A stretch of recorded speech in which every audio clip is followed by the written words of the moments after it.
Bonjour à tous, je m'appelle Ted. L'imagerie 3D a révolutionné le secteur du diagnostic médical. Supposons, on ne le souhaite à personne, que chez vous, en descendant les escaliers, que vous trébuchiez et que vous vous retrouviez avec le fémur déformé ou même fracturé. Dans certains cas, pour corriger ce problème, il faut subir une intervention chirurgicale. Grâce à un modèle 3D, le chirurgien arrive à explorer les contours de l'organe comme s'il était à l'intérieur du corps humain.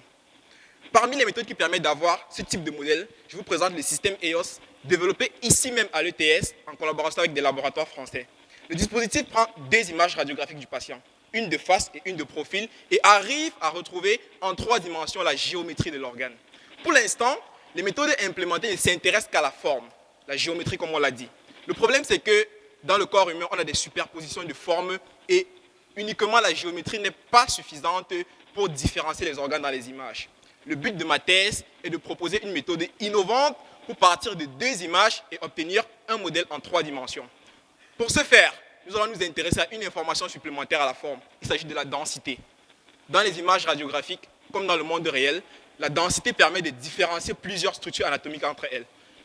Elle permettrait par exemple de différencier notre os des muscles ou même de la peau. Mais vous allez me dire, comment donc arriver à obtenir un objet en 3D dans le monde réel alors qu'on n'a que 2 images? Je vous explique, c'est très simple. Si nous voulons reconstruire par exemple le fémur, on sait tous que cet os a la même forme et la même composition chez tous les individus en bonne santé. Nous allons réunir une population de personnes à qui on va faire passer un examen 3D du fémur. Nous allons ensuite essayer sur cette population d'étudier la variabilité de la forme et de la densité du fémur pour générer un modèle de référence. Finalement, notre objectif, c'est contraindre ce modèle de référence afin qu'il soit en parfaite correspondance avec les 2 images radiographiques du patient. Les retombées de ce projet sont multiples.